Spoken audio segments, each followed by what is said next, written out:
Hello welcome back. ಇದು ಆಸ್ಟ್ರೇಲಿಯಾಯಿಂದ ವಾಪಸ್ ಬಂದಾಗ ತೆಗೆದಿದ್ದಂಥ ಒಂದು ಶಾರ್ಟ್ಸು. ಸೊ ನಮ್ಮ ರೋಡಿಗೆ ಬರ್ತಿದ್ದಂಗೆ ನನಗೆ ಮತ್ತು ಚಿರುಗಿಬ್ರು ಒಂಥರ ಗೂಸ್ ಬಂಪ್ ಮೂಮೆಂಟ್. ಫೈನಲಿ ಮನೆ ರೀಚ್ ಆದ್ರಿ ಅಂತ. ನಮ್ಮ ಸ್ವೀಟಿ ಅಂತೂ ಮೇಲಿಂದ ಕೆಳಗವರೆಗೂ ಎಗರಾಡ್ತಾ ಇದ್ದ. ಇನ್ನು ನಮ್ಮಪ್ಪ ಪಾಪು ಬರ್ತಾಳೆ ಅಂದ್ಬಿಟ್ಟು ಪಟಾಕಿ ತಂದಿಟ್ಟಿದ್ರು. ದೀಪಾವಳಿ ಮುಗ್ದಿದ್ರು, ಅವ್ರು ಪಟಾಕಿ ಹೊಡೆದಿರಲಿಲ್ಲ. ಸೊ ನಾವು ಬಂದಿದ್ದ ದಿವಸನೇ ಒಂದು ಮಿನಿ ಹಬ್ಬ ಅಂತಾರಲ್ಲ, ಸೊ ಹಾಗಾಗಿ ಎಲ್ಲರೂ ಸೇರಿಕೊಂಡು ಪಟಾಕಿ ಹೊಡೆದಿದ್ರಿ.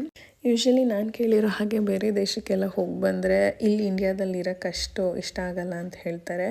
ನಿಜ ಇರ್ಬೋದೇನೋ, ಬಟ್ ನನಗೆ ನಮ್ಮ ಅಪ್ಪ ಅಮ್ಮನ ಬಿಟ್ಟು ಇರೋದಕ್ಕೆ ತುಂಬ ಕಷ್ಟ ಆಯಿತು. ಆ್ಯಂಡ್ ಯಾವಾಗ ವಾಪಸ್ ಬರ್ತೀನಿ, ಅವ್ರನ್ನ ನೋಡ್ತೀನಿ ಅಂತಲೇ ವೆಯ್ಟ್ ಮಾಡ್ತಿದ್ದೆ. ಬಂದಿದ್ದ ತಕ್ಷಣ ನಮ್ಮ ಅಮ್ಮನ ತಬ್ಕೊಂಡು ಒಂದಷ್ಟು ಹತ್ತಿದ್ದು ಇದೆ. ನನ್ನ ಚಿರು ಇಬ್ಬರು ಎಕ್ಸ್ಪೀರಿಯನ್ಸಲ್ಲಿ ಸೊ ನಮಗನ್ಸಿದ್ದು ಬೇರೆ ದೇಶಗಳಿಗೆ ಹೋಗಿ ಸುತ್ತಾಡ್ಕೊಂಬರೋಣ, ಬಟ್ ಮುಂದೊಂದು ದಿವಸ ಎಲ್ಲೂ ಹೋಗಿ ಸೆಟ್ಲ್ ಆಗೋದು ಬೇಡ, ಯಾಕೆಂದರೆ ಇಬ್ರಿಗೂ ನಮ್ಮೂರೇ ಚಂದ